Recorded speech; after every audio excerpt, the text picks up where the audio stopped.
Everything set up on the screen. We can see and hear you. Okay, awesome. Are we ready to go live then? Yes. Whenever you are. Okay, yeah, I think we're good. We're at the bottom of the hour. We can kick things off whenever the stream is ready. Stream is ready. We're good. Okay. So hello everybody and welcome to the season finale of our business meetings until the next time we convene back in September. Kristen can't be here this week, and so you're stuck with me to lead off the topics and discussion and presentations. If that's a little bit of a disappointment, you can chat with Terry about getting a refund for your membership. But let's just jump right into our feature speaker for May. So I'm happy to introduce Gregg. Cole is a PhD candidate. Did I get that right? PhD candidate or PhD? Yes. Okay, awesome. At Western University, he's an astronomer specializing in small body dynamics, interstellar objects, and planetary defense. He's completing his PhD under the supervision of Dr. Paul Wiegert, focused on simulations of interstellar material traveling through the Milky Way. And as you can see from the title slide, our topic is all about, are we getting hit with stuff from Alpha Centauri already? So feel free to take it away whenever you're ready. Okay, awesome. Thank you for, first of all, the invitation and then also the nice introduction. So yeah, I'm excited to share with you some recent research regarding the transfer of interstellar material, and that's using a case study of the Alpha Centauri system. So this is a triple star system. It's made of a binary pair, Alpha Cent A and B, which are two very solar-like stars. And then there's a third one orbiting that pair, Proxima Centauri, and that is the closest individual star to us. And that orbits the binary system at a very far distance, about 800,000 AU, if I get that correct.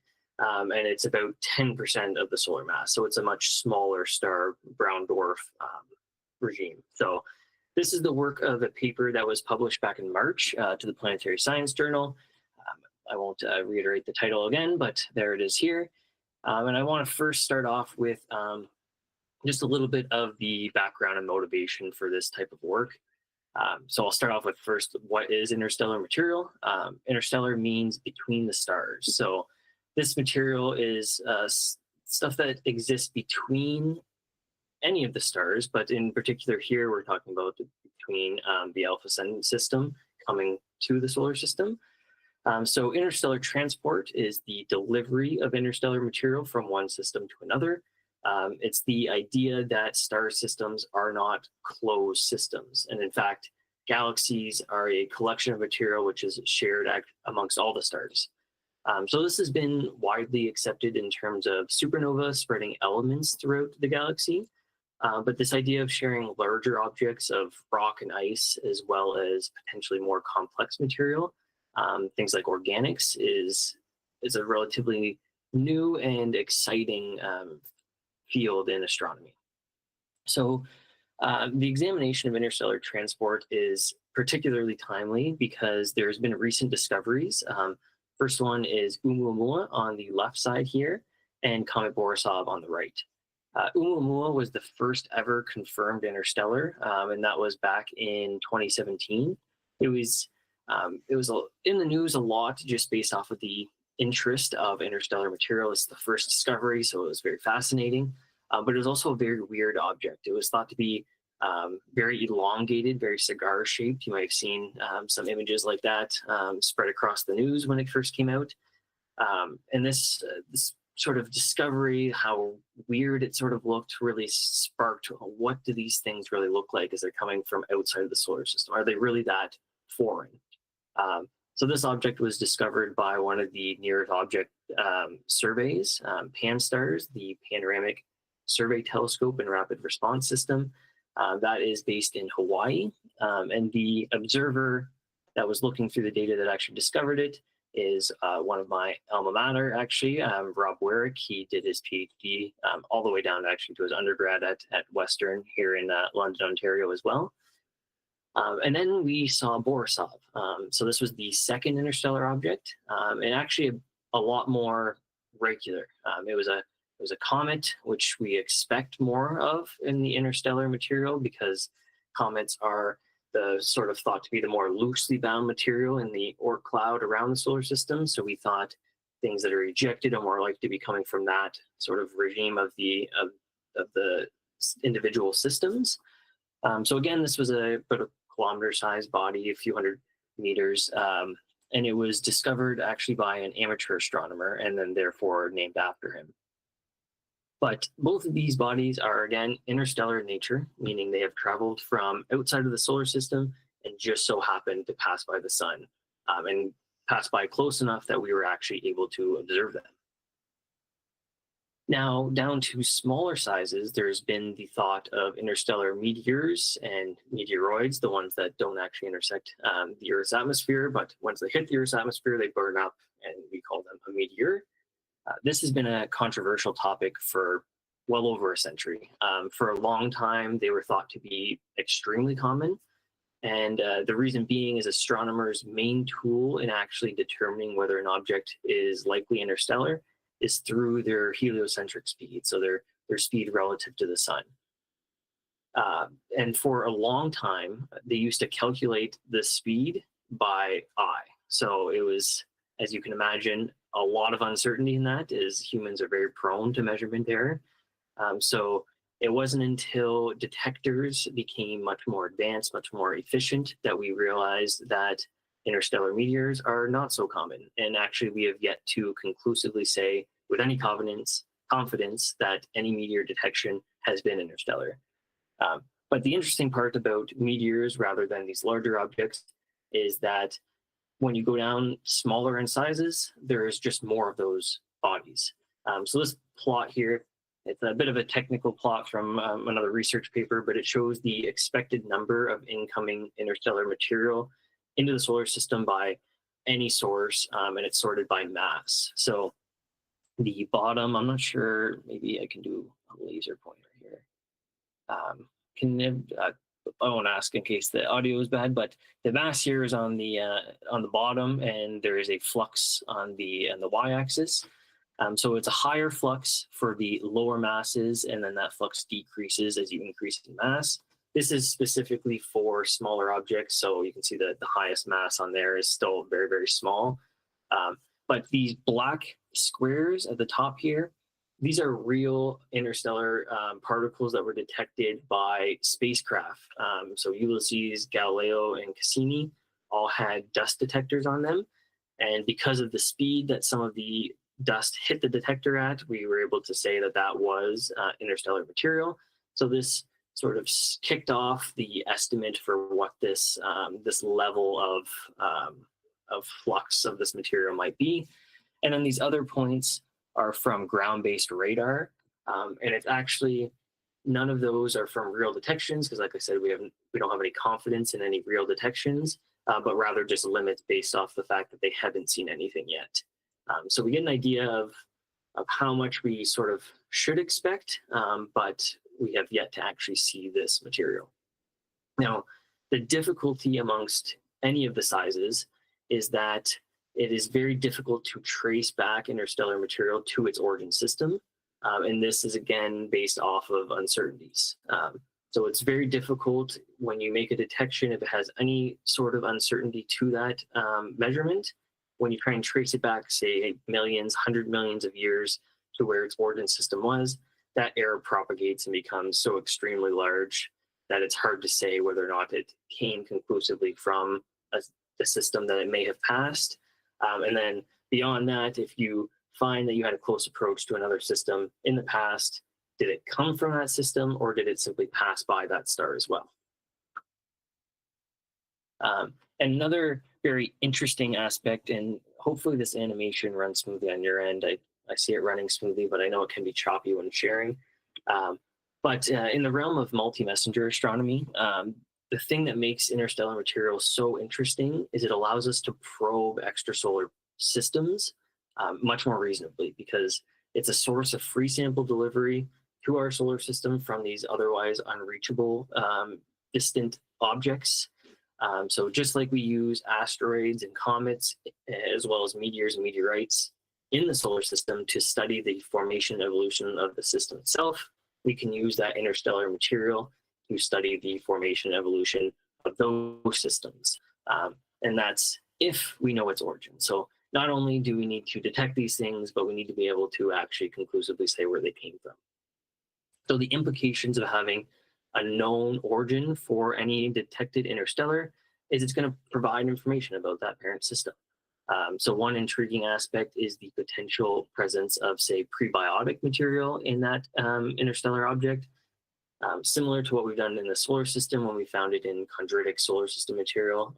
This has significant implications on the possibilities of life emerging elsewhere in the galaxy.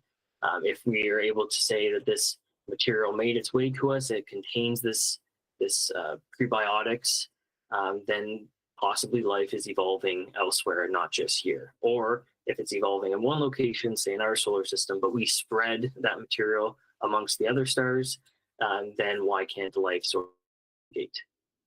So this study is taking the issue of determining an origin system and kind of doing it in reverse.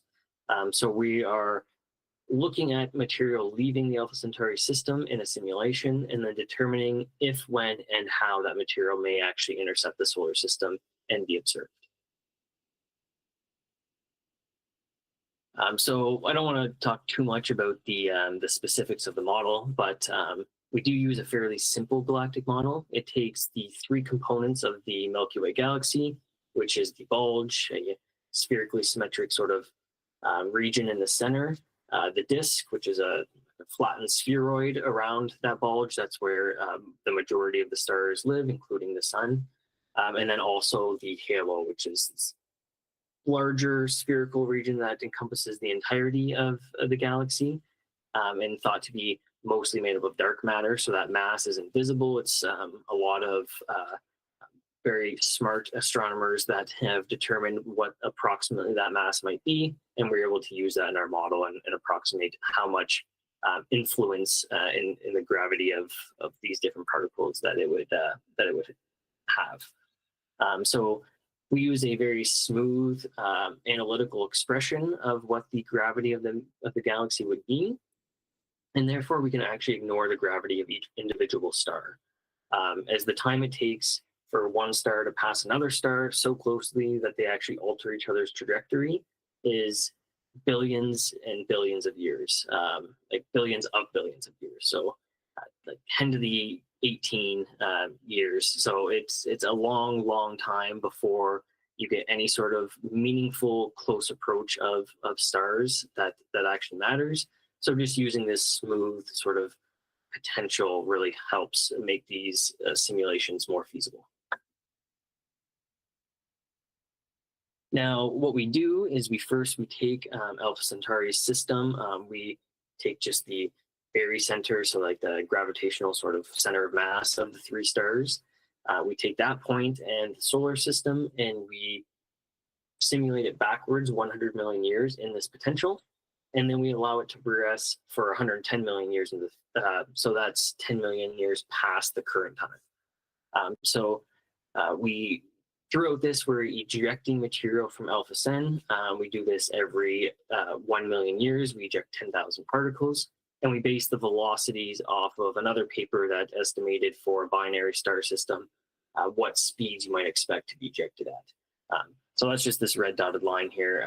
You don't need to know it all that well. You just need to know that we are taking sort of real situations that we might expect in these systems, and we're applying it to our model.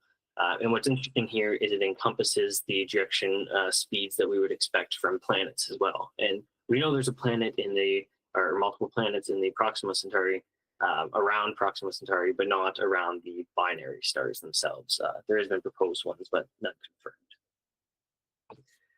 Again, another here simulation. I just want to put in context where exactly Alpha Cen and the sun are. So we're in this Orion spur arm in the disk. We have some star forming regions well outside this region of these two stars orbiting the Milky Way. So we don't need to worry about their individual effects, again, like the crossing time of the stars.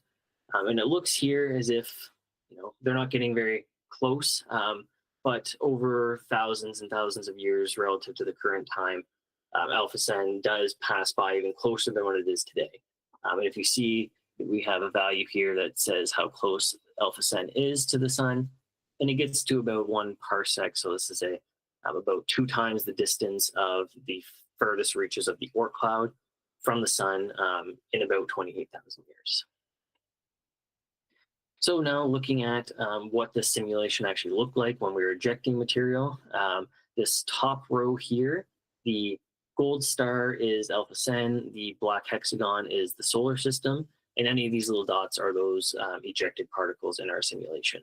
So top row, we have the top-down view of the galaxy in the top left, and then the top right, it's sort of a side-on view.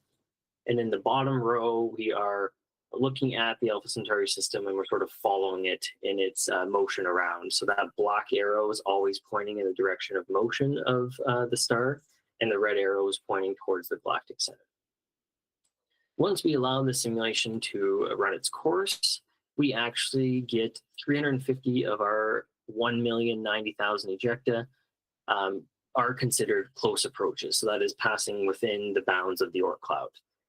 So that's just a mere 0.03% of our total ejecta, but that is a non-zero value. We got some of this material actually can transfer into the solar system. So now what's left with that is we got the if it can, so now we want to know when and how. So we change our view here for this little animation.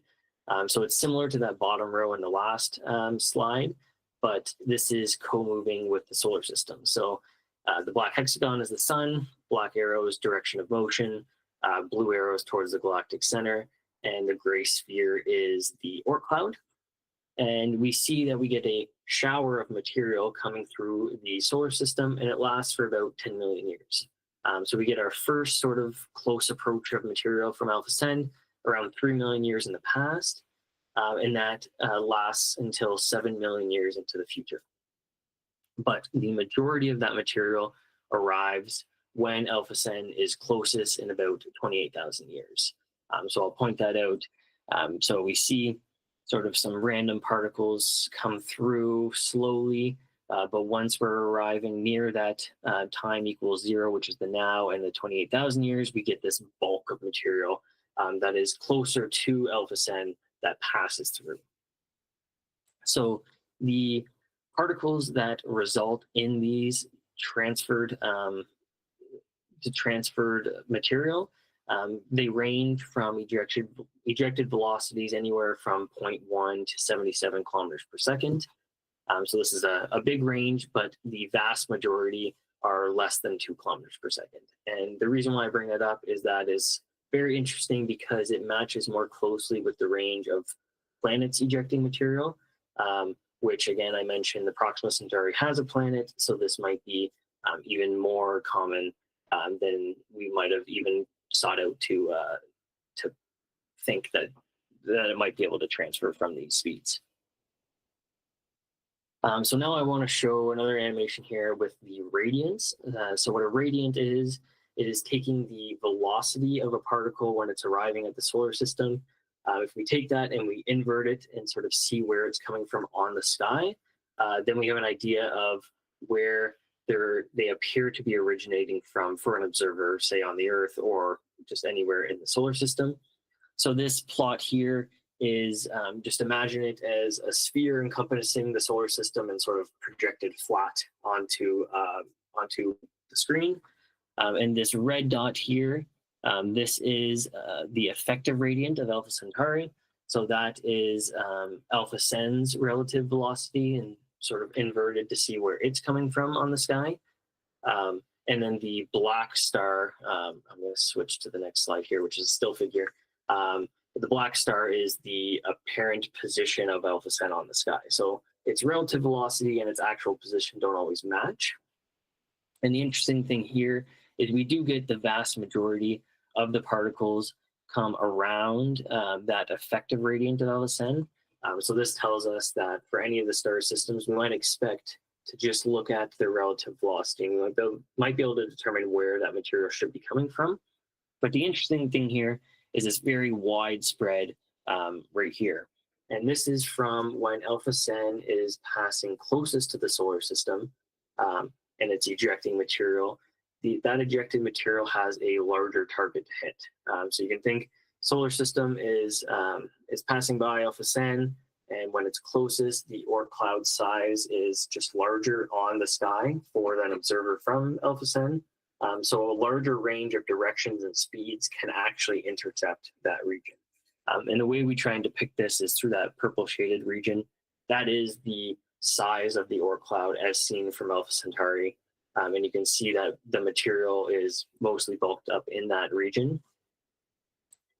So originally, any material coming from Alpha Centauri is pretty concentrated, probably in the constellation of Centaurus or the border of Sagittarius and Corona Australis.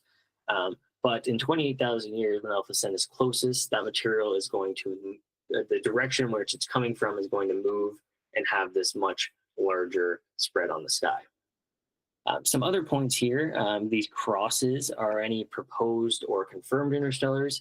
So the two confirmed is here's Oumuamua here and Borisov. But the main thing here is that these Alpha Centauri particles don't match up with any of our proposed or confirmed interstellars. So we do not think anything that we have seen so far or think that we have seen so far is coming from Alpha Centauri. So we still need to do some observations and get any sort of confirmation of more interstellars to try and find a link to these to this system. This is just another quick plot here I wanted to show. Just zoomed into those points. We did another simulation where we were ejecting particles more frequently, and we didn't get this sort of burst. Instead, it was a gradual increase, sort of like what you're seeing here, but all throughout this purple region. Just as a sanity check to make sure that it's not something weird going on that just bursts material, but it is a gradual increase. And you can see that in that first point, the spread is plus or minus 1 degree in rate ascension. So rate ascension is the azimuthal angle, and then plus or minus 2 degrees in the declination for that radiant. So this is just some statistics now, some more sort of technical plots from the paper. We can see this is all of our ejected particles, matches up very nicely with our model there. That was, again, just a sanity check. But we can see that the vast majority of these ejections are very slow, but it does have this tail that we take into account some very fast ejections. And as I mentioned, one of the close approaches resulted from a very, very high ejection velocity right near the maximum, somewhere around 77 kilometers per second. Okay, so I have some more technical plots here, and I'll do my best to not make them totally dry and boring. But what this is here is a heat plot. So you can think of it as a two-dimensional histogram. So we have the time that the particles were ejected relative to now, and their velocity that they were ejected at. So any of the colored bins are where we have a data point. Anything that's white, there's nothing. And you can think of the color of the bins as how sort of high the histogram actually is. So if you were to lay this out, you kind of have each of those colored bins as a bar chart telling you just exactly how many are in there.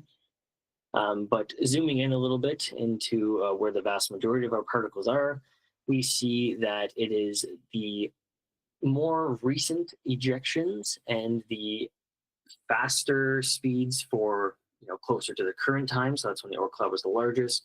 We have the solar system passes by Alpha Centauri and its tangential speeds. They're not moving towards each other anymore. So in order to get that material to the solar system, it needs to eject at a faster speed. So that's why we get this concentration of higher ejection velocities around the t=0 time. But for the majority of these other ones, it is less than 10 kilometers per second. And the majority here is in this bin, which is in the less than the range of 2 kilometers per second. So again, that relates back to those planetary ejection speeds, which we might expect from Proxima Centauri. We can also talk a bit more about the arrival time. So I tried to explain that a bit in the one figure showing the shower. This is all the arrival times, hard to make out anything, but if we zoom in a little bit around the current time, we can see that we're sort of at a time right now where we're having a gradual increase in material, but we expect that to go up around Alpha Centauri's closest approach in 28,000 years. And that'll be about 4 or 5 times the amount of material at that point. And this will relate to a 10 times increase in the flux, which I'll talk about later on. And I just want to point out to this green line again, that is displaying how big the Oort cloud appears from Alpha Centauri. And we just want to show here that the size of the Oort cloud as viewed from Alpha Centauri strongly relates to when we're going to get the most of this material arriving. So another thing about the characteristics is relative velocities. So this is important because it is their relative velocities that really tell us a lot about where they're coming from. So I just want to point out here that it's very similar. The median value is very similar to what Alpha Centauri's relative velocity is to us now. And this makes sense because most of the ejections are fairly low speeds, so we don't get that huge difference. But the reason why this is so interesting is because, as I mentioned, the most important factor in determining an interstellar object is its heliocentric speed. So it's how fast it's moving relative to the sun. So if we pull those particles into the inner solar system with what their relative speeds were, they increase, they accelerate as they're falling into the gravity of the sun. And this plot here is showing what that range of heliocentric velocities would be when they fall into the inner solar system. So the black curve here is what the escape velocity of the solar system is. So what velocity you would need in order to leave the sun's gravity. Anything above this, when we're detecting it, is what tells us it's interstellar. So anything above the 42 kilometers per second at the Earth's distance from the sun tells us that that is an interstellar particle. So we get, for Alpha Centauri, we get this large range, but our median value is about 53 kilometers per second. So now we have a direction and a velocity to look for. So this really helps researchers in the future. If we were to detect an interstellar particle, say as a meteor, and we know approximately where in the sky it's coming from and its speed, and this matches what the Alpha Centauri values we would expect to be, this really helps us try and narrow down perhaps this is a particle that may be coming from Alpha Centauri. I'm going to bore you again with another ugly 2D histogram here. And this is how far they travel in the galactic potential and the relative distance that they travel as well. So when I say relative distance, it's distance relative to the star.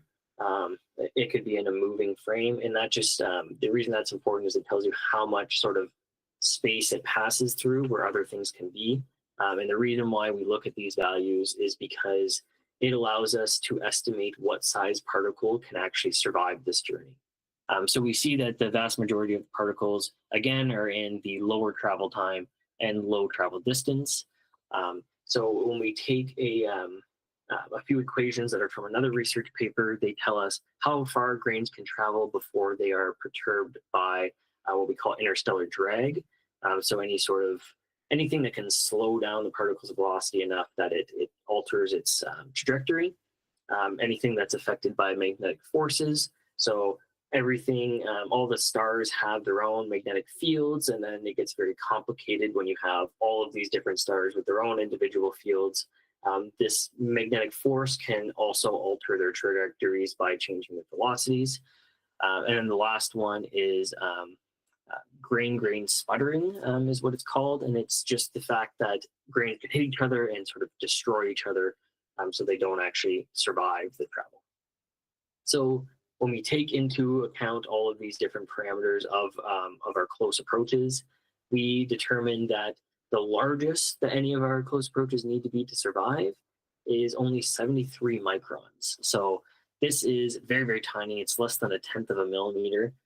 That's all these particles need to be in order to survive the journey from Alpha Centauri based off these simulations. So that's very important because, like I said earlier, the smaller the particle, the more abundant they are. So these smaller things can survive. Therefore, we can have a better estimate of, or a better idea that these things might actually be arriving.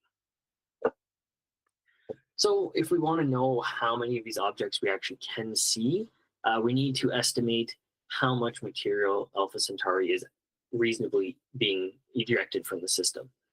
So the way we do this, and the only way we really can do this, is we can pull an analog of the solar system and sort of assume Alpha Centauri is doing something similar.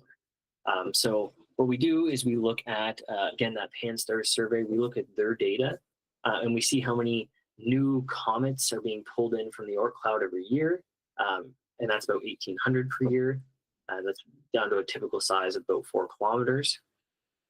And there's been some other great research that tells us that if a comet gets pulled in from the Oort cloud, there's a 50% chance that it's going to get then ejected from the solar system just based off of the gravity of the planets in the inner solar system. So that's about 900 4-kilometer sized bodies per year, but we can actually extend this based off of their size frequency distribution. So this is how many objects exist at certain sizes, all the way down to about 100 meters in size.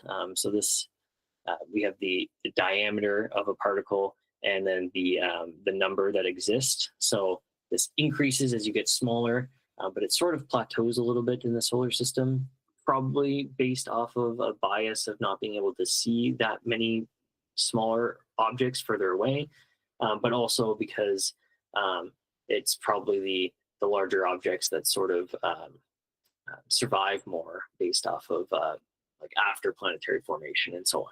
But anyway, based off of this estimate for how many of these particles are probably being ejected, we can relate that to our simulation to get an idea of how many alpha Centauri particles we can expect to be entering the Oort cloud every year. And that's about 45 per year we get for the 100 meter and larger sizes. And it takes about 20,000 years for any of these particles to actually pass through. And that's based off of their relative velocity as they're entering the Oort cloud. So if we take that 20,000 and we multiply by that 45, it tells us how many are within. And that's about 900,000. So I'm an astronomer, I round up, I say there's about 1 million. So there's about 1 million particles we might expect at 100 meters or larger that are inside of the solar system, all the way out to the outer bounds of the Oort cloud. That's a huge number, and that's super interesting. That tells us that Alpha Centauri can be delivering quite a substantial fraction of material, sorry about that, into the solar system. But in order for us to actually observe any of these particles or these large objects, they need to be within about Saturn's distance from the sun. This is because, first off, if they're only 100 meters, they need to be close enough that we can actually see them. And at 10 AU from the sun, that's Saturn's distance, they actually begin to start the sublimation process if they're a comet. And that increases the chances of being seen because then they're glowing brighter than just their size reflecting sunlight. So the fraction that would be within this region goes all the way down to 10 to the minus 6. So that is 1 in a million chance that we can actually observe one of these things. So that's a relatively low number, but the more we observe, the better chance that we have. And there's a lot of great surveys coming out, so you never know. Maybe we will observe something that is coming from Alpha Centauri. And I want to point out, too, that at that peak in 28,000 years, when Alpha Centauri is closest, we actually result in about a 10 times increase in this flux. So we get 450 new particles into the Oort cloud that are larger than 100 meters in size from Alpha Centauri every year. And this would change the probability to 1 in 100,000 chance of being able to observe these. So still not a certainty by any means, but it increases our chances as time goes on. But as I said, smaller objects are more abundant. So the only way that we can estimate the smaller things that are entering the solar system is by using a mass equivalence. So we just take that mass that was in those larger objects and assume that they're in very small objects. And the size that we use is 100 microns, so 0.1 millimeters about. And the reason why we use that number is that is the most commonly detected meteor size in the atmosphere based off of cameras and radar that we have set up.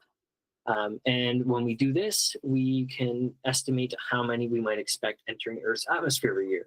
And currently, that's about 10. So these are rare, but they hopefully do exist, and with just observing more, hopefully we're actually able to detect them. And if we were to, again, go towards the peak when Alpha Centauri's closest, that goes up again by a factor of 10. So we can expect maybe 100 a year. And just to put into like scale just how little these these events are in comparison to real solar system events, there's about 7 trillion meteors that enter Earth's atmosphere every year based off of solar system dynamics that are going on. So anything that is from the solar system entering the Earth's atmosphere outnumbers the Alpha Centauri particles by about 1 in a trillion. So this is quite literally finding a needle in a haystack, many haystacks more like it. And so these things are very, very hard to observe because there's just so little of them. And the only way we can do that is just by continuing to make these observations. The more we have, the more likely we are to observe them. And can sort of confirm that this transfer is occurring. And hopefully anything that we've sort of done here helps with that, that linkage back to that origin system of Alpha Centauri if any interstellar meteor is detected. So I'm going to wrap up here with just some conclusions. But the main thing here is that Alpha Centauri material can reach us. It's just a matter of when we observe it. More like if, but a matter of when. If we just continue to observe, surely one of these things will present themselves to us, and we can say, hey, that is an interstellar object, and it certainly appears to be coming from Alpha Centauri. So I hope, if anything, this research just sort of proves that the galaxy is just this interconnected system of all these stars, and this they share all their material, and anything that sort of is in one system can exist in another system as well. And I really hope it just promotes studies to continue down this path and really try and find these interstellar objects, but also try and find that origin system that they're coming from. And with that, I will wrap up. Thank you very much. Great. Thanks so much for the presentation. This was really fascinating, and you've answered a lot of the questions that I was thinking about going through. So I'll turn it over to everybody else. Feel free to unmute and shout out some questions. Rich, do you want to try to relay any questions that are coming from folks in the crowd in case the audio doesn't quite pick them up? Yes.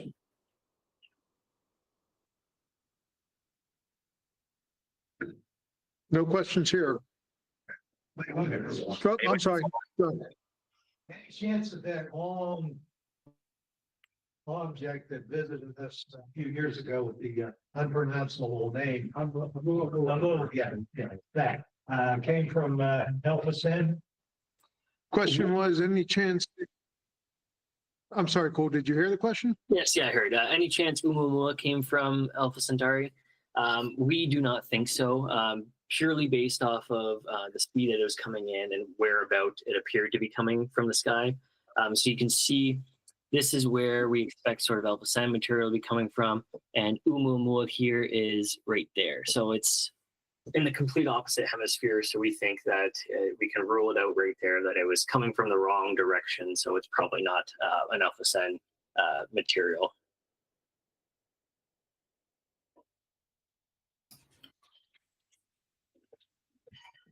Hi, Cole. May I ask a question about the stars themselves? Is this material actually coming from Alpha Centauri A and B, or these stars have their own Oort cloud that the material is coming from? Yeah, so we expect this material to be sort of the leftover remnants of the formation of the entirety of the system. So Alpha Centauri A, B, and Proxima. When they were forming, they were probably in this big, huge cloud that sort of collapsed and formed the stars. And when it was collapsing, you get this gas and dust that starts to accumulate. And then the more the dust hits each other, they get bigger and bigger. But once the stars form, we're left over with these reservoirs of objects. So it's thought to be these leftover reservoir that are slowly being sort of kicked with velocity and eventually leaving the system. So it's it's material that sort of is left over from the creation of all three of the stars. Thank you very much. Yeah.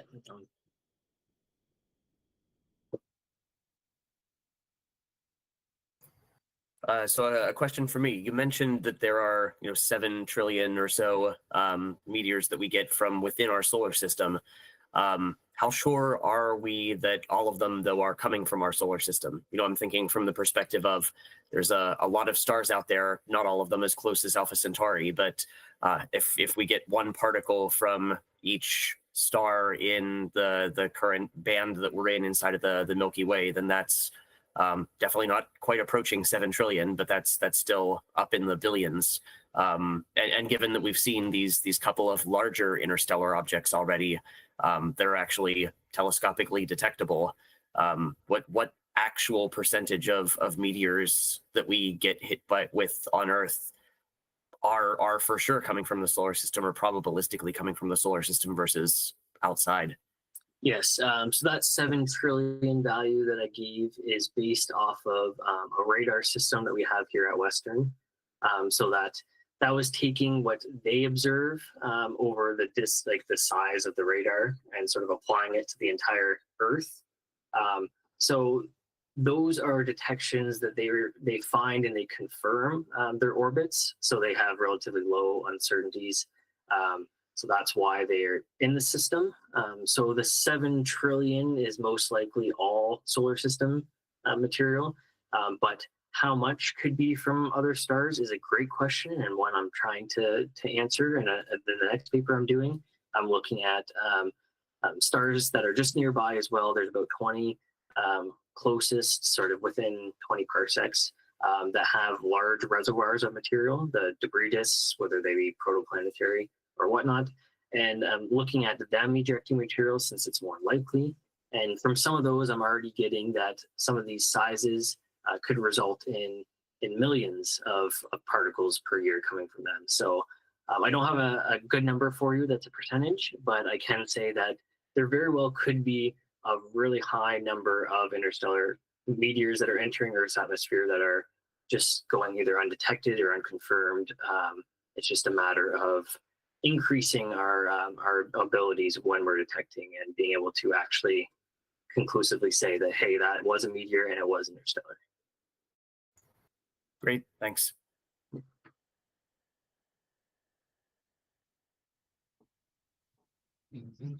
No further questions here. Anybody else online? We got somebody, Gregg Yost. Yes, is our solar system returning the favor, or are these more likely to be ejected from double or triple star systems? We can certainly expect our solar system to be ejecting. Like that's how we did our model for how much Alpha Centauri might be ejecting, is based off our solar system.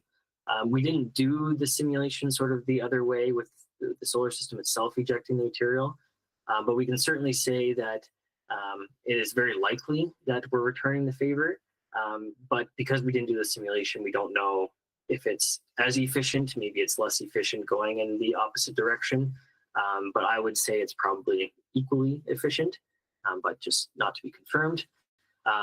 But we know that in this Alpha Centauri system with the double stars and then the triple one as well, and orbiting the two of them, they are more chaotic. So they certainly might eject material more frequently and at faster speeds. So that allows for that higher level of ejection sort of transfer when the systems are closest. So we wouldn't expect maybe this sort of burst. I'm not sure if you can see. We might not expect this sort of burst when the systems are closest in reverse. But I would say that there's most likely that transfer that is occurring. So, maybe we're passing some sort of organic material to the Alpha Centauri system and any planets that exist there as well.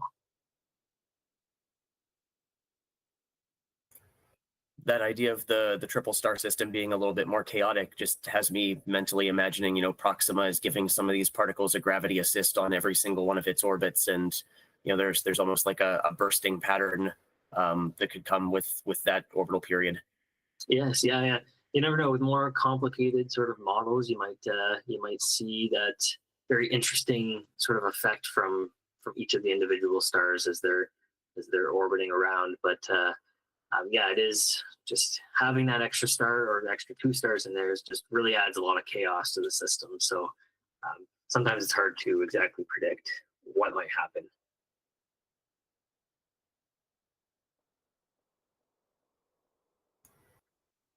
Any other questions online? Any other questions in the room? We have one question here, Mingo. Radius of the sun's Oort cloud onto the outer edge. That distance, okay, imagine your cloud and you're measuring from the sun out to the outer edge of the Oort cloud. How far is that to Alpha Centauri? 5% of the way? What? At its closest, when Alpha Centauri is closest in 28,000 years, it's actually about half of the distance to Alpha Centauri. So it is very big. The Oort clouds estimated to be the radius about 100,000 AU in every direction, in astronomical units, so the Earth-Sun distance. And Alpha Centauri at its closest is about 200 and something thousand, so just about 2 times. But currently, it's more like, I think it's more like 3.5 times the distance, if I get that number correctly. But it is, like I said, getting closer.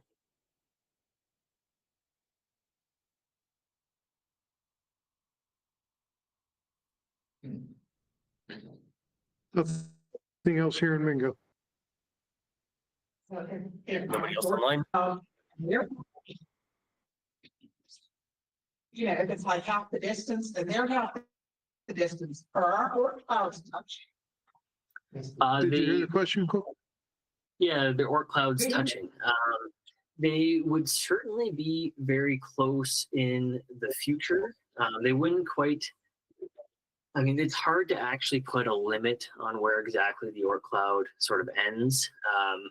But there is thought to be sort of this region that might almost be shared between the systems. There's some interesting papers that discuss that. But as we sort of get closer to that close approach, I would certainly expect those Oort clouds to almost pass one another, like pass through each other. And that adds a lot of complexity too, because once you get that sort of Oort cloud sort of crossing, you can sort of kick the material from our own Oort cloud into the solar system, just based off of the gravitational influence of the other stars.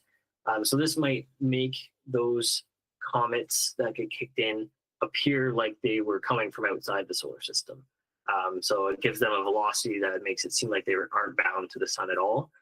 So that's just another extra layer of difficulty in determining whether or not something actually comes from a different star system or whether it might just be a solar system object.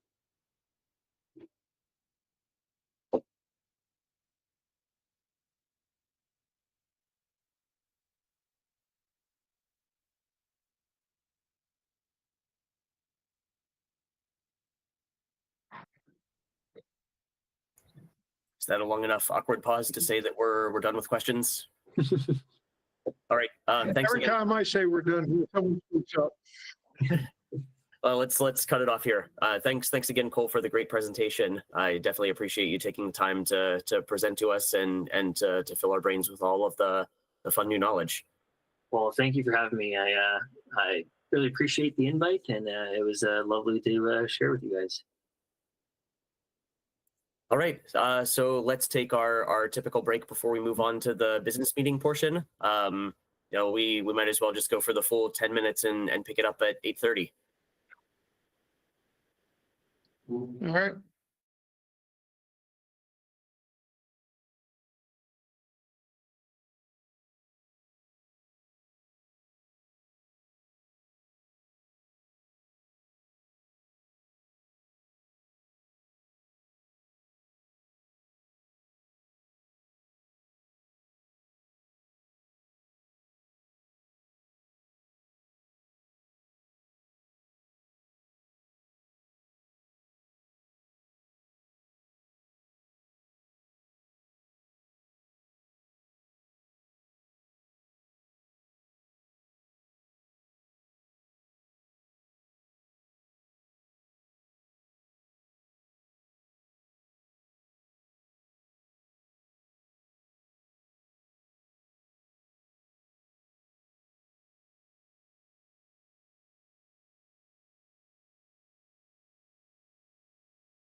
for this month.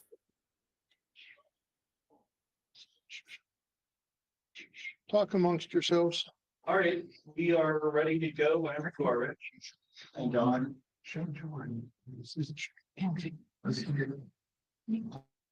Anybody want to just make up some minutes? What we actually didn't talk about last month? I wasn't here, so I'm not going to know the difference. Let me pull them up on my computer. Yeah,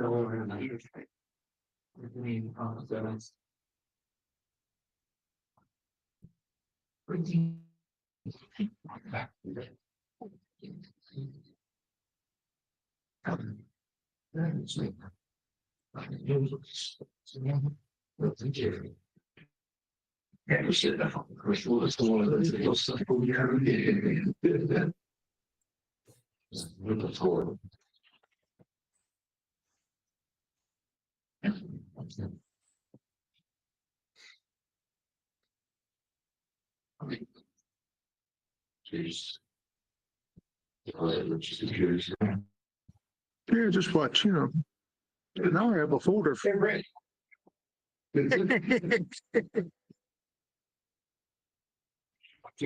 Well, see, luckily, we're not streaming Rich's computer. Streaming my computer, so Rich's sucks. Oh, that's no fun. Directory code access. __, don't look in here. Top secret. Sure. Sure. You can get up there.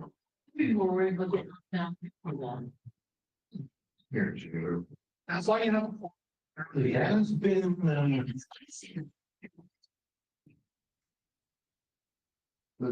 it's been known to happen. I'm not saying. I see conditions Yeah, that's, yeah. have been known to happen. I'm not saying all the time. I think Rich is trying. I'm trying to find my meeting notes. Tell a road like it's trying to be. I'm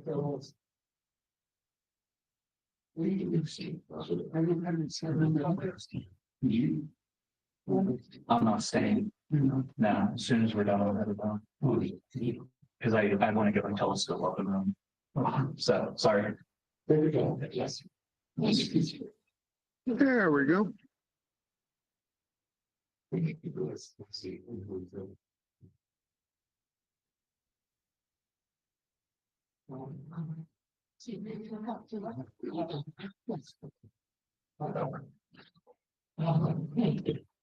Okay, sorry about that, folks.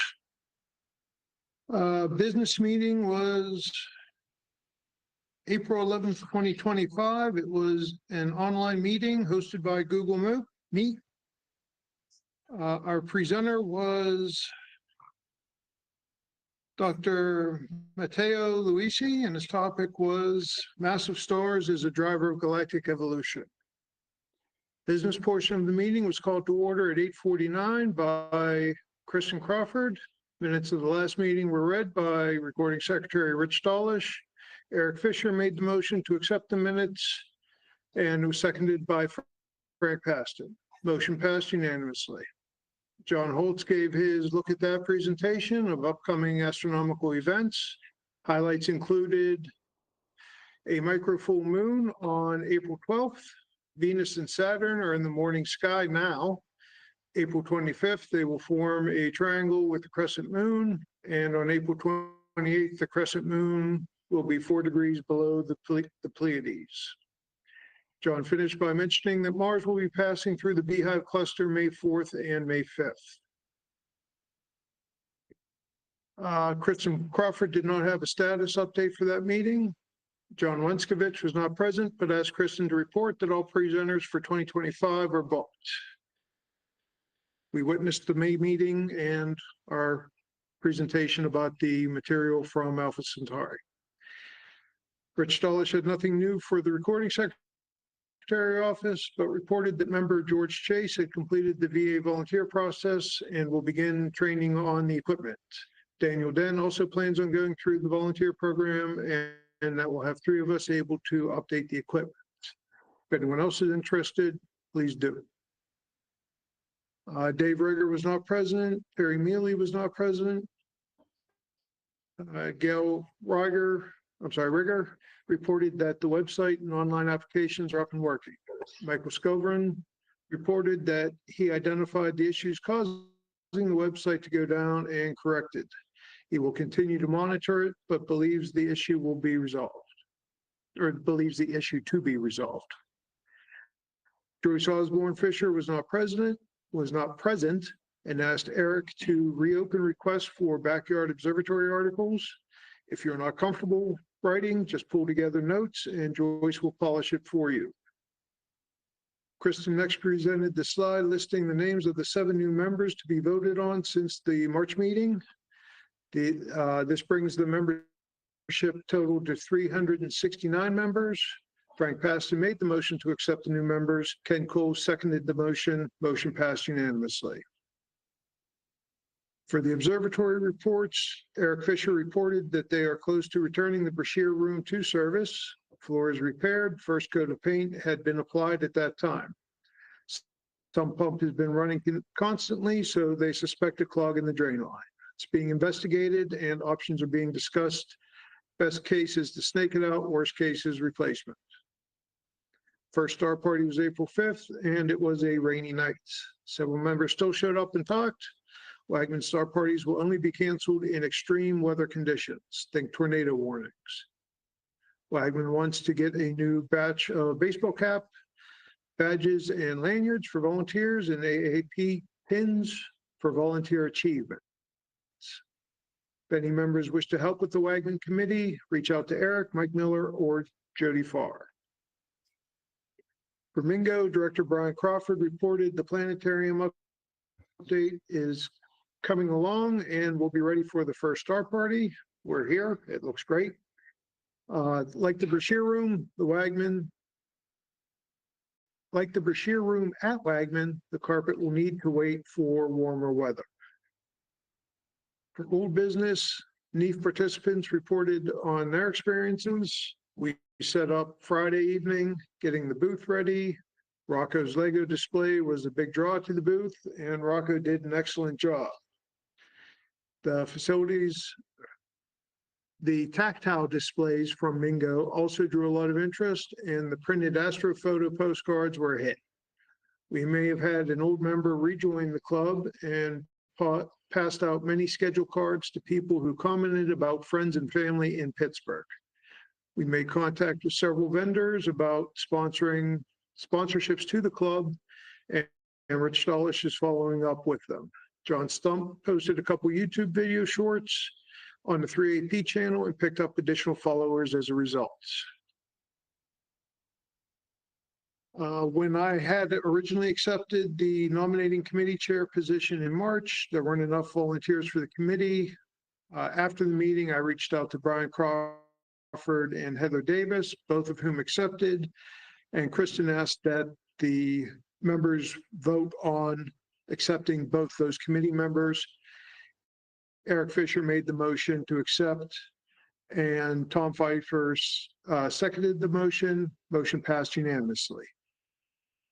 New business, I reported that the nominating committee reached out to several members looking for candidates with the goal of having multiple people running for each position. One person accepted the nomination to run, Alicia Bartolozzi. She agreed to run for corresponding secretary, but after opening the floor to see if there were any other nominees, the committee put forth the following ballot. President Kristen Crawford, Vice President John, Recording Secretary myself, Membership Secretary Gail, Corresponding Secretary Dave Andlish. After the meeting, Dave reached out to me and withdrew his name, so there was only one candidate for each position. The ballots were sent out on Friday, April 18th, running through tonight, May 9th. It will end as soon as I finish this update, actually. Kristen proposed that the main meeting be a hybrid meeting held at Mingo. There's room in the planetarium for members, plenty of on-site parking, etc. There was some discussion, and since Wagner doesn't have the room, it was generally agreed to hold it at Mingo. Ken Cools reminded everyone of the IUP Planetarium show on the following Saturday, April 12th, and offered to do a second date for Mingo committee members since there was a conflict with the Mingo work party. Upcoming star parties were listed out, and the motion to adjourn at 9:53 by Matt Barclay and seconded by Frank Paston. Motion passed unanimously. All right, thanks so much. I'm going to be embarrassingly bad at Robert's rules sometimes, so definitely yell at me if I screw something up, but at least I've got this one reminding me on the slide. Motion to accept the minutes. I have Marcus and John.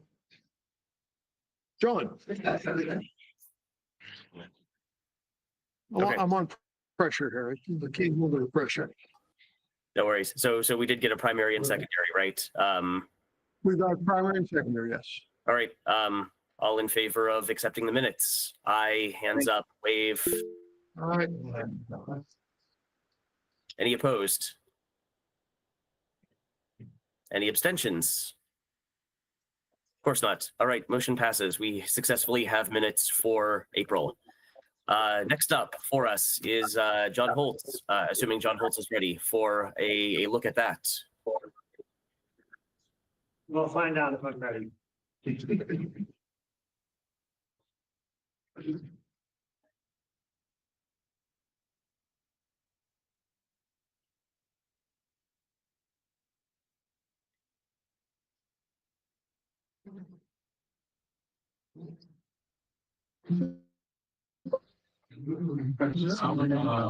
Uh-oh. Just click X. You have to go over there and say cancel. There we go. Rich, don't forget to share it on the meeting. Thank you. We're almost ready. Almost. We're there.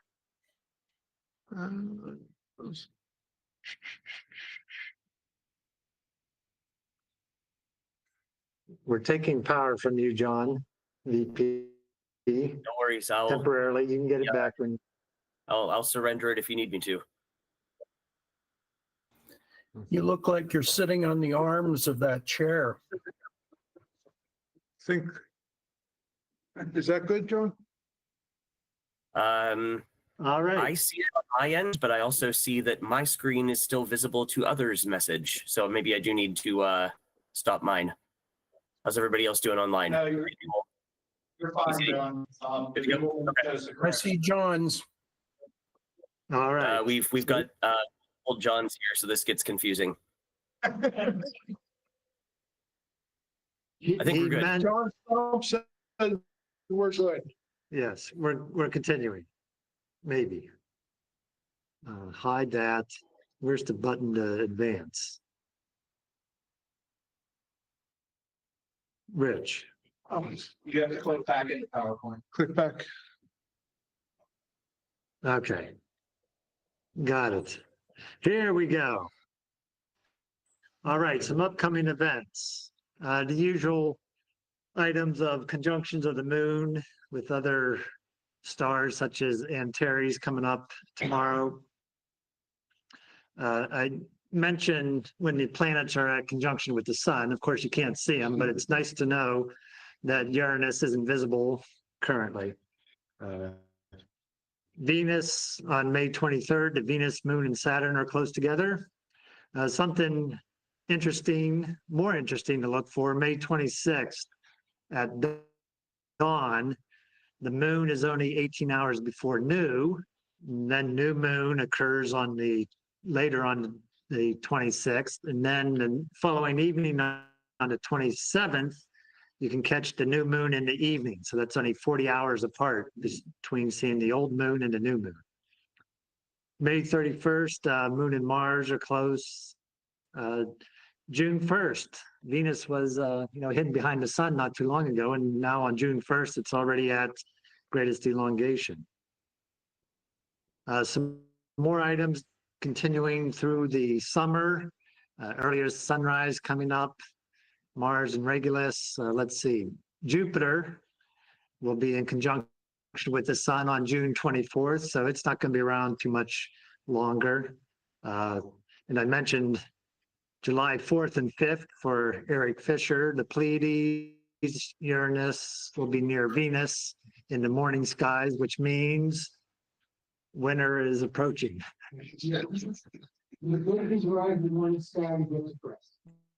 Yes, and especially when Orion becomes visible in the morning skies. August 12th is the peak of the Perseid meteors, but that's going to be spoiled by the waning gibbous moon. Something else to look forward to this summer. The shadow of the moon Titan will begin to transit across Saturn. Has anyone here in the room ever seen Titan transit? Probably not, because they happen every 15 years.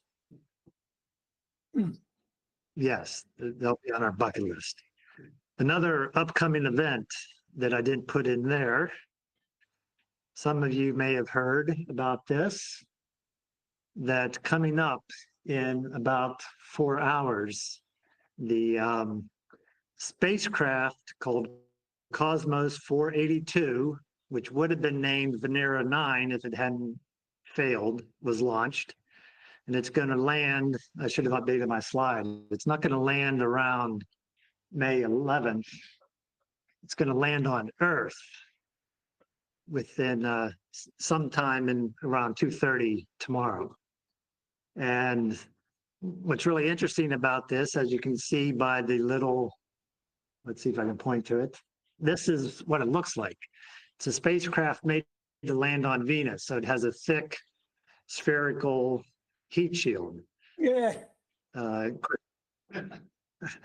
Of course, which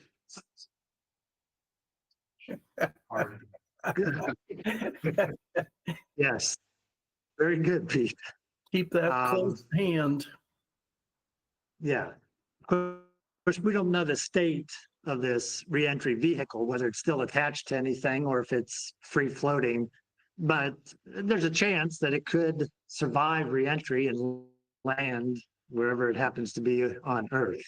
And as you can see in this plot, well, let me back up. In 1972, the orbit was 9,800 kilometers by 200 kilometers. So that's a third of the way out to the geostationary belt. And so here, during the last 5 months, starting at the beginning of 2025, it was, 800 kilometers. You can see it's moving down, and here a few days ago, it was around 300 some kilometers. Currently, it's roughly, well, when I last looked a couple days ago, is around 200 kilometers. And rapidly, the apogee is rapidly converging with the perigee. Once it gets down to 80 kilometers, it's coming down. All right, so that's a little bit of space history. The question is, where might it land? And the problem is, the answer is no, because the accuracy of the prediction is plus or minus 4 hours, roughly, which is 2 complete orbits. So yes, it can literally land anywhere between 52 degrees north latitude and 52 degrees south latitude. Right. Yes, pretty much. So all right. Yeah. Yes, keep your hard hats on just in case. Yes, Frank. It could. seems appropriate since his country launched it. We go back to the Roach's cluster with previous slide from the. Yes. We found, when John and I were at a chicken Texas Star Park, we found out that the Gaius spacecraft, GAIA, which is not defined. Those stars are not in the cluster, it's just a random collection of stars. Eric Fisher says the Brockes cluster is a random collection of stars. How disappointing. All right. Some photos that you may have seen in the guide star, but nice Caldwell 12 galaxy. When I first saw that, I thought it was M101. Looks similar, doesn't it? Another one from Dave, the Whale Galaxy. Nice image of the sun from Pat from April 17th.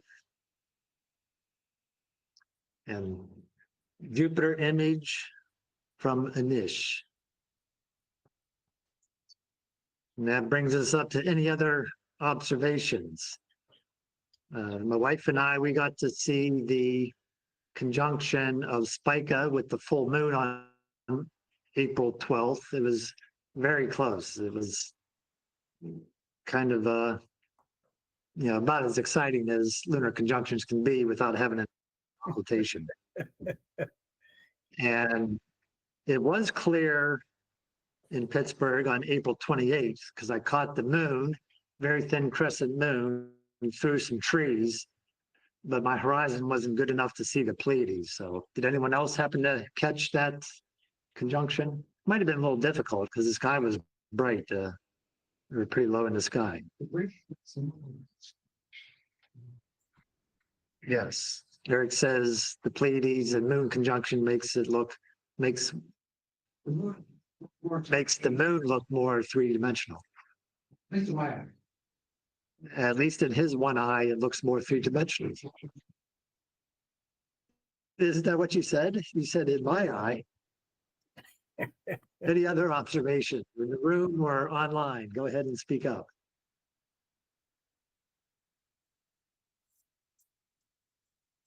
All righty. Sounds like that's it from me. Back to you, Vice President. I'll try to stop sharing. Hey, John, Dan Worst Peden case, here. I think John, can you hear me? before John who? Holtz. Yeah. Yes, I can hear you.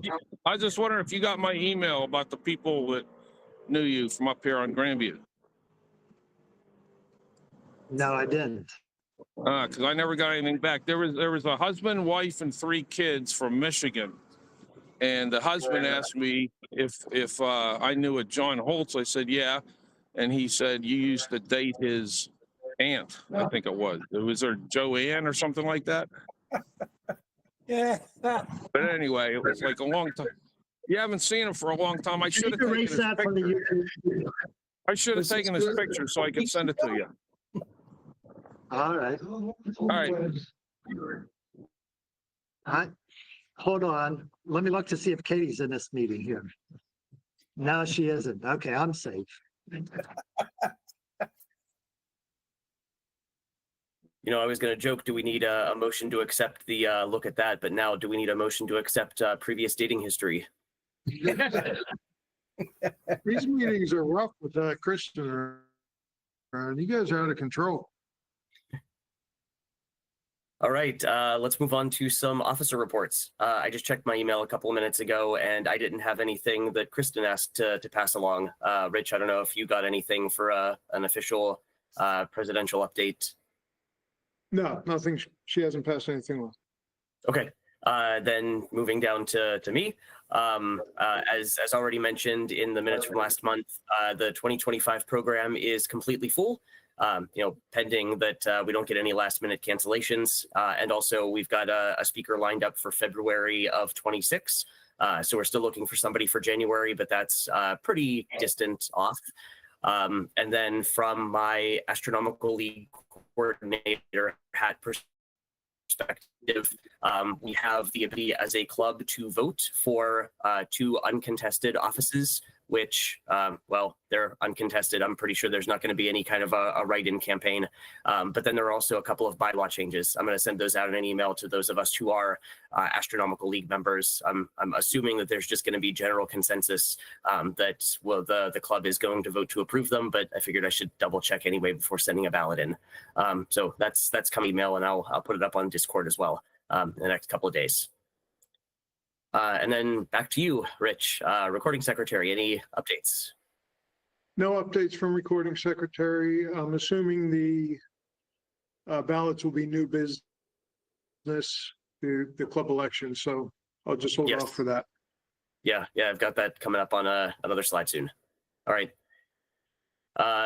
Dave Rager is online, but I don't know, also in the room. Dave, do you have any updates from the corresponding secretary? Other than Outlook recently upgraded, and I have to re-enter the information to get back into the account. I'm kind of locked out at the moment, but no, just we got some emails here last week. I forwarded them on. Nothing major though. I'm still getting a lot of spam from the general club email in there because everything still hits the corresponding secretary account. So I got to filter through all that. Gotcha. All right. Thanks for the update. Membership secretary, Gail. I do not see online in the room. She's in the lobby. Hold on one second. Okay. Yes, you don't take your bonds and get in trouble. So I'm going to be here. We can go ahead and skip, and she'll be here in a second.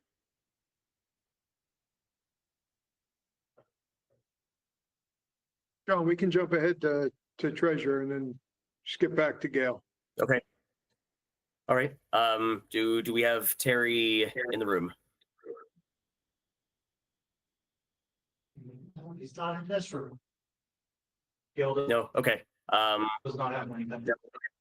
IT, Michael. Also don't see online.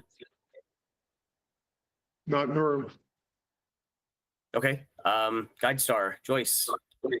She's not here and she had no report. She's Not here, no report.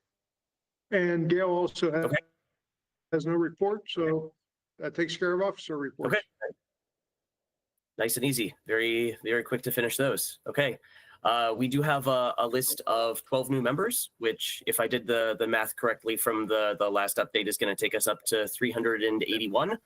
And so I gave myself another reminder on this slide. We need a motion to accept our 12 new members since the last meeting. John Stump makes the motion. Do we have a second? Mike Miller. Okay. All in Motion favor? seconded. Excellent. Aye. Ayes, waves, yeses. Any opposed? Any abstains? All right, then that does officially take us up now to 381. Any of the new members in the room or any of the new members currently online? None in the room. Looking back and forth, it's a little bit annoying that I've got them alphabetized last name and Google alphabetizes first name, but no, I think there's no matches. Okay, then moving on, we've got observatory reports, and Eric, I know you're here, so take it away. I'm here. Oh, are you? I alphabetized last name and Google alphabetizes first name, but no, I think there's no matches. Okay. Then moving on, we've got observatory reports, and Eric, I know I think we've got some significant lag coming from somewhere, but Amy, welcome to the club. I didn't notice your overlapping name. Welcome to the club, Amy. Welcome, Amy. First name, but no, I think there's okay. Observatory reports, and they're kind of. I think we've got some significant lag coming from somewhere, but Amy, welcome to the service here. Overlapping name. Welcome.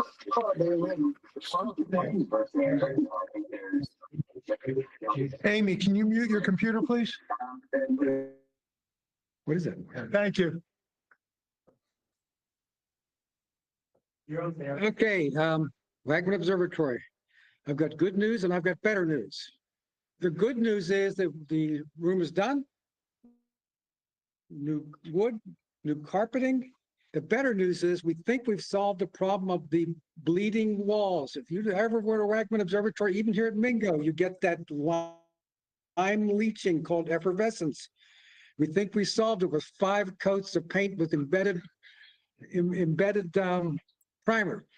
Thanks to Dave Marcijanek. I'm not sure if he's here. Dave Marcijanek, Bob Fryman, and Tom Lavelle. So fingers crossed. If it works, we can solve the problems in the other rooms because it doesn't look pretty at all. And I think it's even in the 10-inch room, there's some of that lime leaching. It's called effervescence. We hope after 40 years of Wagner, we've had that problem. So that's the other good news. So that's the good news is we just have to take the tarp off the telescope and that big boy is ready for service. And we're going to stick a dehumidifier in there. Some of the other things we're dealing with as before, we've got the problem of drainage on the north side of the building. We're having a Wagner committee meeting on the 17th or the 24th to try to figure out a solution. The other issue we're working is the clock drive on the Manka telescope. By the way, the Manka telescope is in the Scanlon room. That's not the Manka room. We're going to remember that. That room is named for Leo Scanlon, not Tim Manka.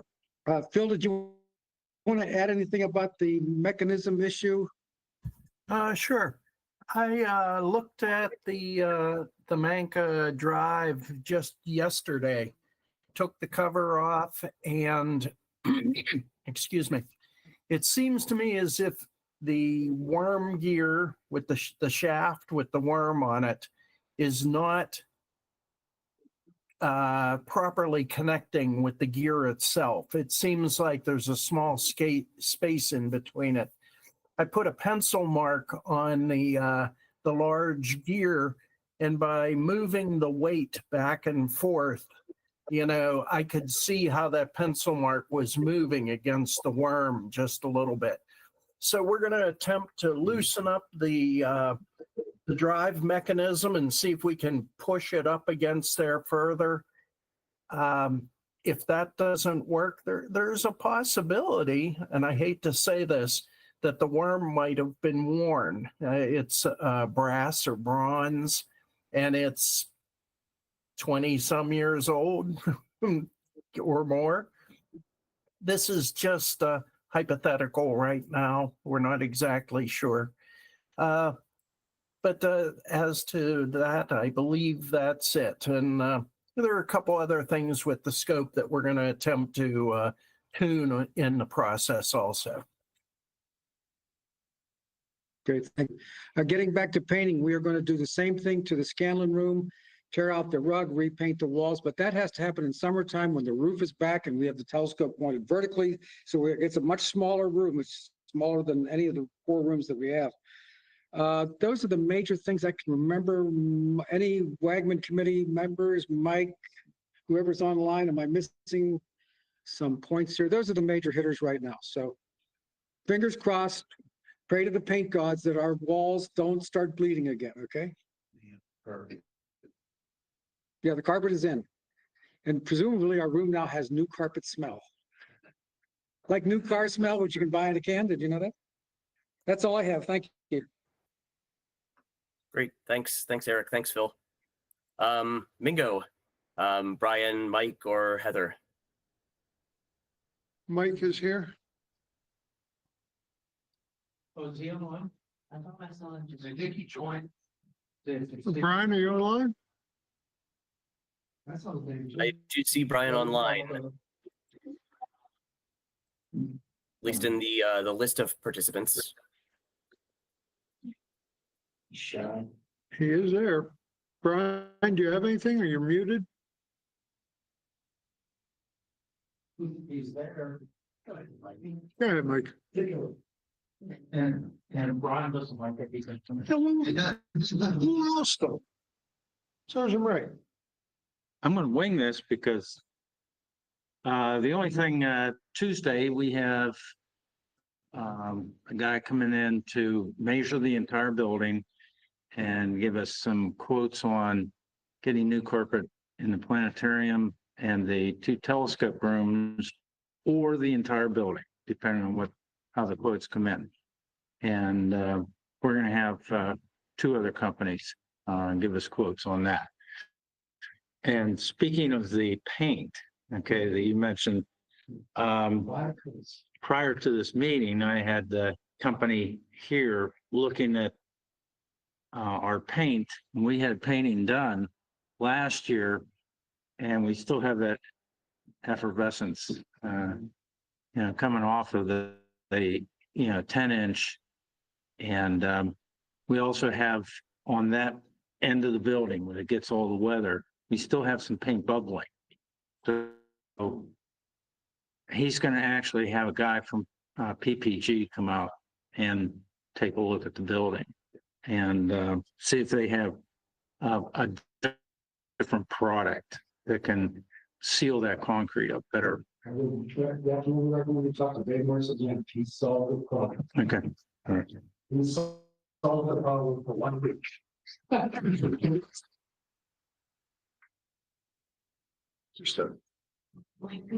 And we're not done in this room.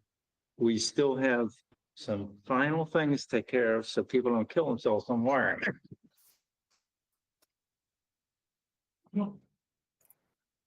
Okay, thanks, Mike. Anybody else from Mingo with updates? Yeah, one more thing. Becky's gonna. One more thing. give us a bit. Just a quick comment that August 9th is our 20th anniversary celebration for the Mingo Observatory. So we're going to start the proceedings at 5 o'clock. So please come out and celebrate with us. We're going to have a couple of presentations, some interesting presentations, hopefully, and have a nice meal. And then we'll transition up here to the observatory for observing and some planetary shows. So please put that on your calendars, August 9th at 5 o'clock. Excellent.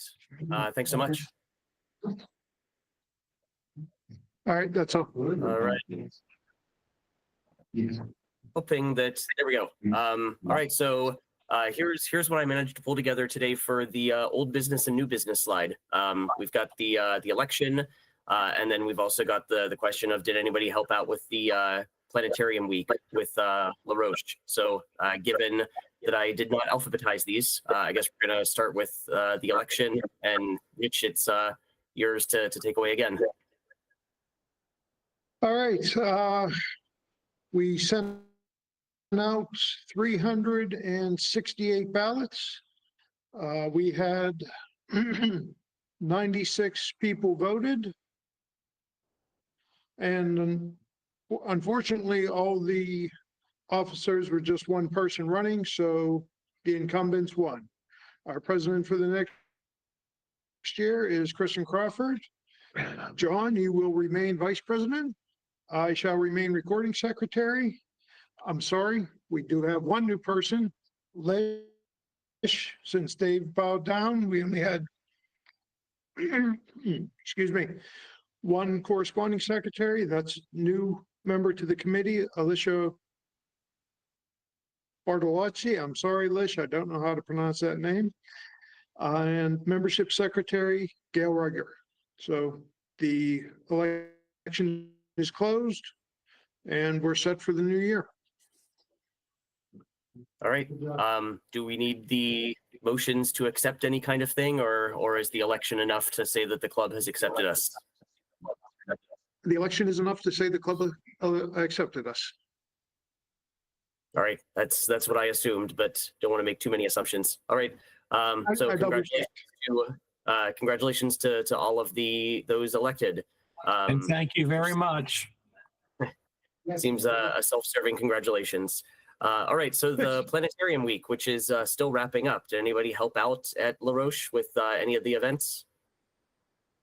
I guess not necessarily just at La Roche. There were things scattered a little bit around town. Eric, If you didn't help out, don't feel bad. It was an organizational disaster. Eric said it was an organizational disaster. Where? Eric was supposed to volunteer. They didn't give him a date or time. He called and they said, oh, never mind. All right, well, that's a little bit of a disappointment, but at least the event presumably happened, even if it was organizationally challenged. Any other old business that I happened to miss while I was pulling this list together?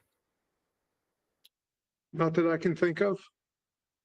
None that came to mind for me either. But feel free to jump in if you can think of anything. Otherwise, I didn't really have anything to bring up for new business. Here's just the open floor for complaints and congratulations and whatever we feel like we need to bring up before we take a break from these meetings for the summer.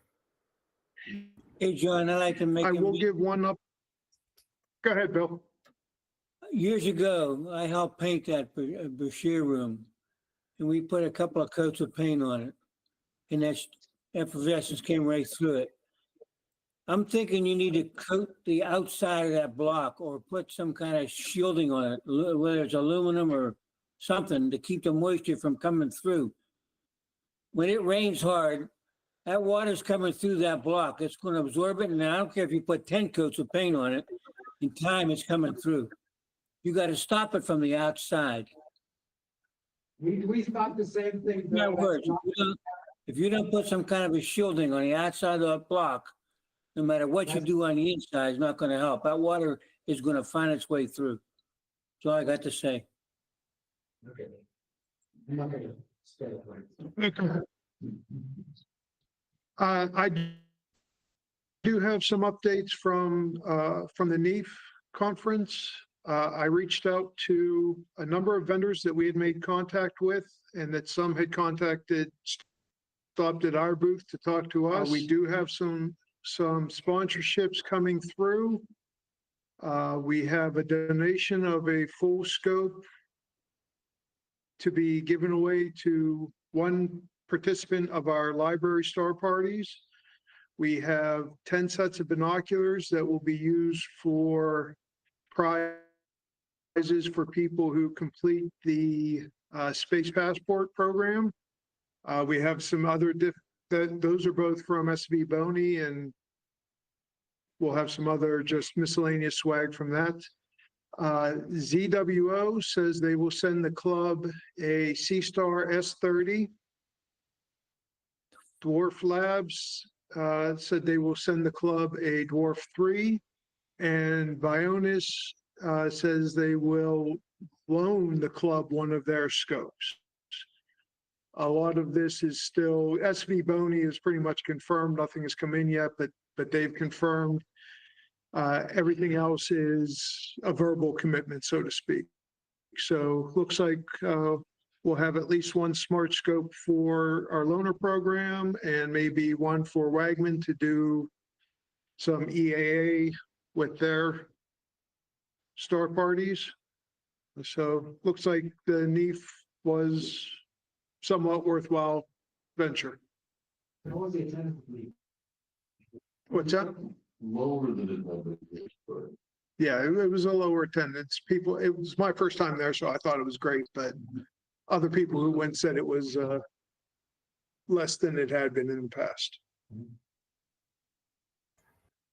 And that's all I have.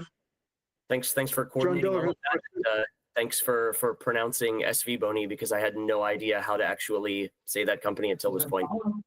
I'm John Dinner, the walking coordinator. I got 2 days coming up. Next week, next Friday at Pasta 2 in the South Hills, on Route 88, and a big star intersection down there. And June 13th at what's the name? Mulaney's Irish. Yeah, Mulaney's Irish Pub in the Strip District. There's free parking after 6, and there's a large, pay lot, right beside it. So, For those of you who didn't hear, quaffing events this Friday at Pasta 2 on Route 88 in South Park, and June 13th at Mulaney's Harp and Fiddle Irish Pub in the Strip District. Contact John Diller for additional details. And thanks, John, for organizing those as well. You're welcome, Matt. Anything else coming up new business wise? The anniversary celebration will be down here at Shelter 10 in the park. Becky wanted to remind everyone that the 20th anniversary celebration will actually be held at Shelter 10, right down below the Mingo Observatory. And then from there, we'll come up and do observing or whatever. But the actual picnic will be at Shelter 10. Oh, yeah. John Stump? Just a reminder about my presentation next weekend. On the 17th, John Stump will be doing a presentation here at Mingo on photographing the Milky Way and other Just the night stuff. night sky, Milky Way, lunar, solar. That will be the afternoon of the 17th for DSLRs. And then the evening of the 17th, we have the Hillman State Park Star Party. Mike Christensen arranged that. So that will be Saturday the 17th also. Anyone else? Yeah, while we're summarizing some events, let me pull up what I've got listed. There's the VA event that I saw, Rich, if you wanted to talk about that a little bit. Yeah, every year they do a mental health awareness at the VA for all the vets in the area. They're welcome to come in to see what the VA offers. They've asked us to open up the observatory during the day so vets can see it. And then they asked if we could have a star party that night. So weather permitting, I'll be out there all day. And then weather permitting, we'll have a star party that evening. Yes, that's Thursday, May 29th. And John, last was the satellite search party, we're going to break 100 this year. We have 92 last year. Thanks to all the Starlines. Eric says we're going to try to break 100 on the satellite search parties. They had 92 last year. They're hoping to break 100 this year. I'm hoping this year too. So I have to talk to the right people. Would you introduce me to the right people? I'll introduce you to the right people in Mingo. Eric's being a wise ass. Would you repeat the dates for those? For the satellite search parties? Yeah, we're doing a weekend. Tomorrow? May 30th and May 31st. Oh. Personally, I'm kind of hoping that the Starlinks are getting a bit dimmer and we're not going to break 100, but that's my preference. Got another slide also for at least the offsite events that were listed in the guide star that I could do a quick screenshot of, but there may be others. Bill, do you want to talk about the Moraine on July 12th? Yeah, basically, it'll probably start at dark, which is what, 9 o'clock, I imagine. It's quite a nice event. It's a pretty good sky. It's darker than Wagman. The only problem up there is you got the lake 200 yards from our observing site. And after around 11:15, 11:30, you start getting moisture. And that kills the lenses. So it's only a couple hours, from 9 to 11. It's only a couple hours to observe, but we get a great crowd. I'm looking for somebody to do a PowerPoint presentation. They supply a projector and a screen, and of course power. They have a long cord. We shoot right behind the Lake Shore Beach area, which is on the North Shore. It's very easy to find. If everybody knows what a bicycle rental was or is on the North Shore, you just pass it up about a mile and a half, and there's a sign there, Lakeview Beach to the right. And you stay in the right lane and you go up behind the parking lot, like the upper parking lot behind Lakeview Beach. So we're up above the beach, probably 50 feet, but we're only 200 yards from it, from the water. So that's a disadvantage, but it's a really dark sky and we get a great turnout. There's always at least 50 people show up. So I'm hoping that we get 5 or 6 telescopes and a presenter. Okay, so I put it out there. I know it's a busy time of year. Everybody's doing stuff. I can shoot from the hip and do a presentation of my own, but I'm kind of rusty. I haven't done it for a long, long time. But I guess I could find one online, a presentation. But I'm really happy to have people up there that know a little more about the sky than I do. Eric, when he came up to did Murraysville Star Party, was absolutely fantastic. Eric's busy that night. He got a birthday. So I can't pull him from that. But yeah, if anybody needs directions to get to the park, it's very easy to find. It's right off of 79. I think it's exit 99. Signs, to get right into the park. But if anybody needs directions, call me. I put my phone number out there. So that's about all I got. Thank you very much. Yeah, thanks for that overview. I can definitely echo the dark sky. That the only time I was able to volunteer for that one was also the first night that I spotted Neptune, just dragging the telescope and star hopping. Great. Anybody else? Other events we want to chat about for the summer? I guess I kind of skipped past the description of the star parties at the observatories, but before we meet again in September, we've got 8 of them at Mingo and 6 of them at Wagman. And hopefully at least 2 or 3 of them, it will not rain. Oh, I do have a question.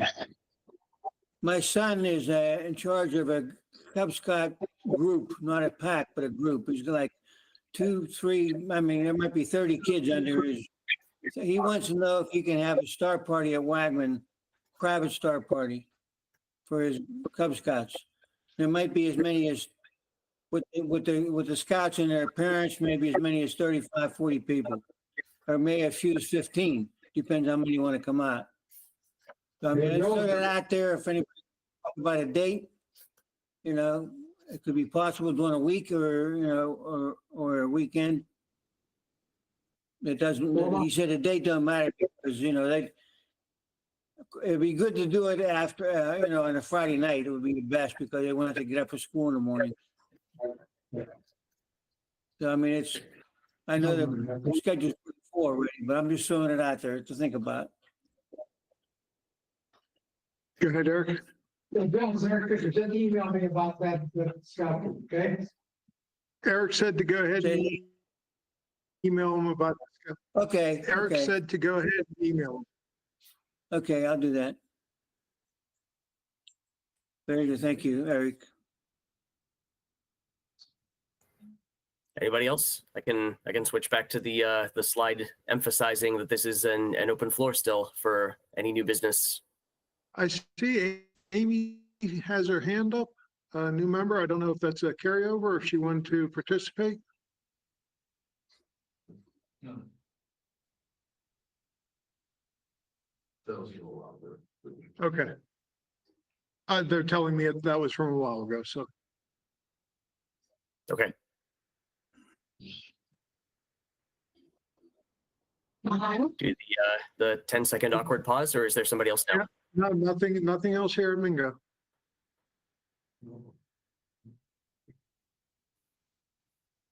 All right, then I guess at 9:25, do we have a motion to adjourn for the summer? We got a Tom Pfeiffer. Tom Pfeiffer. And Rick. And we got a second. So we got a motion in a second.